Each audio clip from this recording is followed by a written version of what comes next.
فرش التراب يضمني. ہمارا فوری طور پر جلد از جلد ڈیفنس پیکٹ ہونا چاہیے چین کے ساتھ. صرف ایک ملک دنیا میں اس وقت ہے جو ابھی یہودیوں کی دسترس سے باہر ہے، اور کوئی ملک دنیا کا نہیں رہا. روس کے ٹکڑے یہودیوں نے کروائے اور بغلیں بجائی ہیں اور کہا اب پورے روس کے یہودیوں کو آ جانا چاہیے اسرائیل کے اندر. یہ کیا وجہ؟ اب یہ بول رہا ہے کہ کس کی اسکیم ہے. ان کے ہاتھ کتنے لمبے ہیں. ایک سپر پاور کو اس طرح کرمبل کیا ہے اپنے ہاتھوں کہ خود نخچیر کے دل میں ہو پیدا ذوق نخچیری. جادو وہ جو سڑ سڑ کر بولے. یہ اللہ تعالیٰ کی طرف سے ہے. حالات ہیں، یہ بھی اس کی تائید کا مظہر ہے کہ اس کے ساتھ ہمارا معاملہ درست رہا. یہ بھی اللہ کی خصوصی مشیت ہے کہ اس کے ساتھ ہمارا زمینی رابطہ. یہ شاہراہ ریشم بنی، یہ معجزات میں سے ہے، ونڈرز آف دی ورلڈ میں سے شمار ہو سکتا ہے. اس میں کوئی تاخیر نہیں ہونی چاہیے. بعض اوقات مراحل جو ہوتے ہیں وہ اتنے کرٹیکل ہوتے ہیں کہ ایک ایک لمحے اور ایک ایک منٹ کی بہت زیادہ قدر و قیمت ہوتی ہے. اس کے لیے ہر سطح پر کوشش ہونی چاہیے. ڈیفنس پیکٹ، آپ کو یاد ہے ہندوستان اتنی بڑی طاقت تھی اور ہمارا حال جو تھا مشرقی پاکستان میں کتنا وہ خود بخود تیار ہے پکے ہوئے پھل کی طرح. دیکھیے پڑتا ہے آخر کس کی جھولی میں فرنگ. وہ تو ہمارے انتشار کی وجہ سے مشرقی پاکستان خود بخود ایکسپلوڈ ہو رہا تھا. پھر بھارت کتنی بڑی طاقت، پھر بھی اس نے جب تک اسی وقت اسی موقع پر 20 سالہ دوستی کا معاہدہ روس کے ساتھ نہیں کیا، اس نے جرأت نہیں کی تھی آگے آنے کی. 20 سالہ معاہدہ اور ابھی اس کی تجدید ہوئی ہے. لیکن سن 71 سے 91 ابھی تو ختم ہوا ہے. وہ عین اسی وقت کیا تھا معاہدہ. اگر ہماری حکومت کو اس کا ہوش نہیں ہے، ہمارے ہاں بدقسمتی ہے کہ ہمارے ہاں تو پورا وزیر جو ہے وہ دفاع کا وزیر ہی موجود نہیں، خارجہ وزیر ہی موجود نہیں. ایک آدمی کیا کیا کرے؟ اسے میڈکوں کے ساتھ بھی معاملہ کرنا ہے جو ادھر پھدک رہا ہے ادھر پھدک رہا ہے. اسے یہ بھی دیکھنا ہے کہ میرے اپنے ساتھیوں میں لٹیرے ہیں اور ان کا لوٹ مار کا بھالا پھوٹ گیا. بہرحال اللہ تعالیٰ مدد کرے گا تو سارے مسئلے حل ہو جائیں گے. لیکن یہ کہ آخر یہ بھی سنت رسول ہے. اللہ کی نصرت حضور سے زیادہ کس کے ساتھ تھی؟ لیکن مدینے پہنچتے ہی دفاعی پیکٹ کیا کہ نہیں کیا؟ یہود کے ساتھ کیا. حکمت تدبیر اپنی جگہ ہے، تقدیر اپنی جگہ ہے، تدبیر اپنی جگہ ہے، اللہ کی قدرت اپنی جگہ ہے، بندے کی کوشش اپنی جگہ ہے. ہر شے کا ایک مقام ہے. اسی طریقے سے پھر آپ نے قبائل کو حلیف بنایا. فائنل اسالٹ جو تھی مکے پر، اس سے پہلے آپ نے وہ حلیفی رشتے قائم کیے کفار کے ساتھ. قبیلے ایمان تو نہیں لائے تھے. اور آپ کو معلوم ہے جیسے سیرت کے الف میں بھی آتی ہے کہ صلح حدیبیہ ٹوٹی ہے تو ایک کافر حلیف قبیلے کی وجہ سے ٹوٹی ہے. جب صلح حدیبیہ ہوئی تھی اس میں یہ تھا کہ جو قبیلہ چاہے مسلمانوں کا حلیف بن جائے، جو قبیلہ چاہے وہ قریش مکہ کا بن جائے. اب ہوا کیا کہ قریش کے حلیف ایک قبیلے نے مسلمانوں کے ایک حلیف قبیلے پر حملہ کیا. صلح ٹوٹ گئی. پھر حضور نے صلح کی تجدید نہیں کی.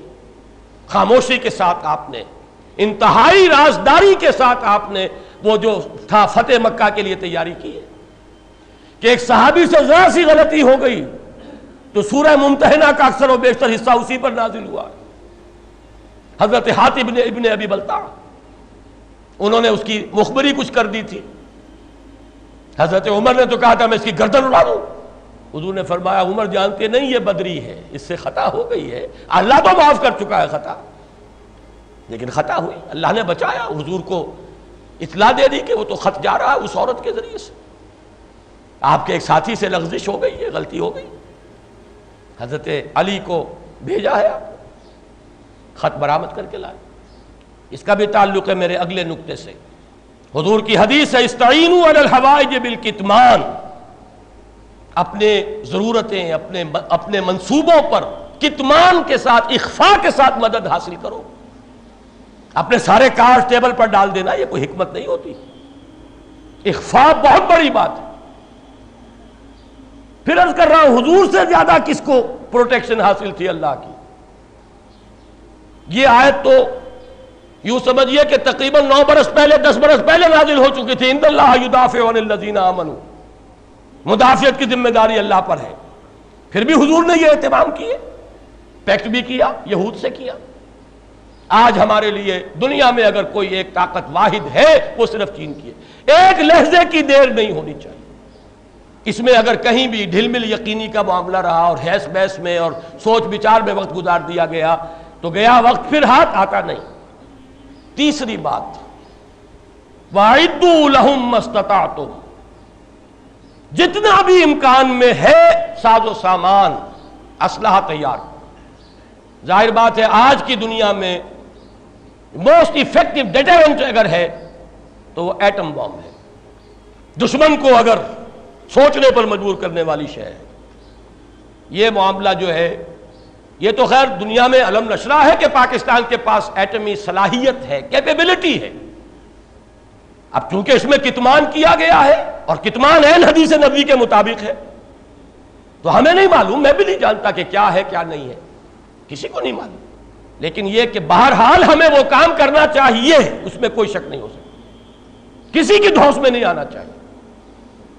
پھر میں کہوں گا اللہ کی پناہ ہمیں پہلے آ جاؤ، پھر یہ سب کچھ کرنا. اللہ کی پناہ جنہیں حاصل تھی انہوں نے بھی سب کچھ کیا ہے. اللہ کے رسول سے زیادہ تو کسی کو پناہ حاصل نہیں ہو سکتی اللہ کی، انہوں نے بھی کیا. اگر ہم اس کو بالکل نظر انداز کر دیں گے تو ہمارا کوئی کیا دھرا کام نہیں آئے گا. پہلی بات وہی ہے، اصل دفاع اللہ کا دفاع ہے. ان اللہ یدافع عن الذین آمنوا.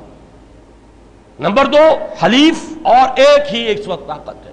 پوری دنیا میں ریشہ دوانی ہو چکی ہے یہود کی، پوری دنیا. صرف ایک ملک بچا ہوا اور خوش قسمتی سے اس کے ساتھ ہمارے روابط ہیں، اچھے ہیں، ہمارا زمینی کانٹیکٹ بھی ہے.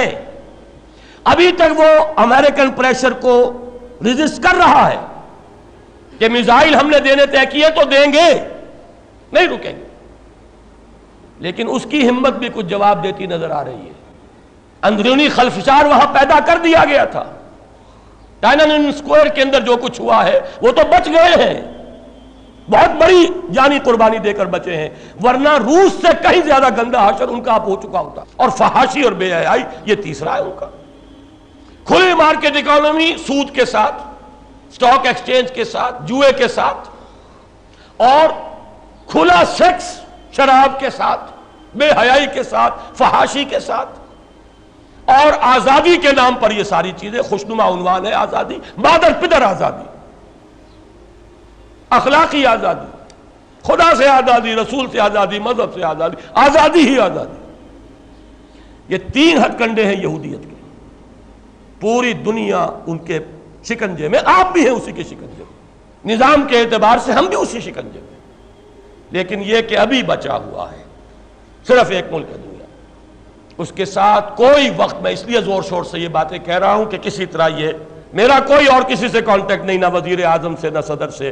آج تک صدر صاحب سے کوئی ملاقات نہیں ہوئی. ان کی شکل بھی کبھی دیکھی تھی تو صرف شورا کے زمانے میں.